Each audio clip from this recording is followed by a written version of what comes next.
Over the past few days, I've met with Republicans and Democrats from both houses of Congress in an effort to reopen your government and remove the dangers of default from our economy.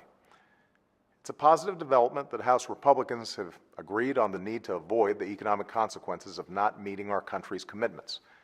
Because once the debt ceiling is raised and the shutdown is over, there's a lot we can accomplish together. We've created 7.5 million new jobs in the past 3.5 years. Now let's create more. We've cut our deficits in half over the past 4 years. Now let's do it in a smarter, balanced way that lets us afford to invest in the things we need to grow. The truth is, there's a lot we can agree on. But one thing we have to agree on is that there's no good reason anyone should keep suffering through this shutdown. I met with some really innovative small business owners on Friday who've already lost contracts, lost customers, and put hiring on hold because the pain of this Republican shutdown has trickled down to their bottom lines. It's hurting the very citizens that our government exists to serve. That's why a growing number of reasonable Republicans say it should end now. And it wouldn't be wise, as some suggest, to just kick the debt ceiling can down the road for a couple of months and flirt with the first ever intentional default right in the middle of the holiday shopping season. Because damage to America's sterling credit rating wouldn't just cause global markets to go haywire. It would become more expensive for everyone in America to borrow money. Students paying for college, newlyweds buying a home. It would amount to a new tax, a Republican default tax on every family and business in America. It doesn't have to be this way. It's not supposed to be this way. Manufacturing crises to extract massive concessions isn't how our democracy works, and we have to stop it.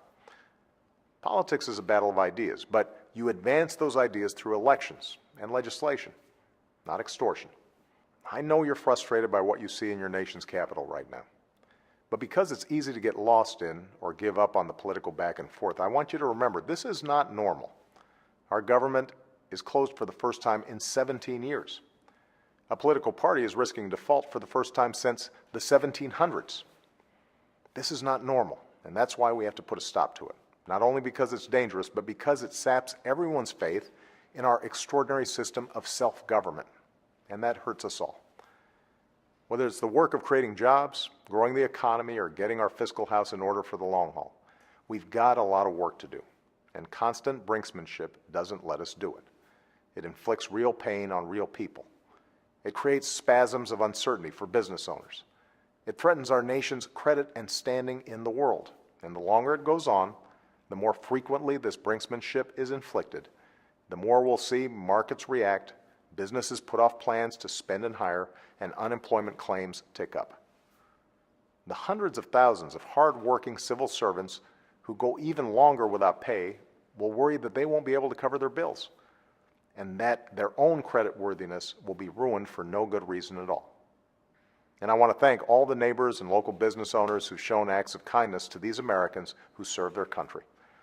I ask that same spirit of citizenship from lenders who do business with these folks, because they're being punished enough through no fault of their own. So let's pass a budget, put people back to work, and end this Republican shutdown. Let's pay our bills and prevent an economic shutdown. Then let's get back to the work of the American people, because there's so much else we should be focusing our energies on right now. We've got to create more jobs. We've got kids to educate. We've got an immigration system to fix. We've got more troops to bring home and a middle class to rebuild, and opportunity to restore. There's so much America has going for it in this new century. And as always, this country works better when we work together. Thank you. Have a great week.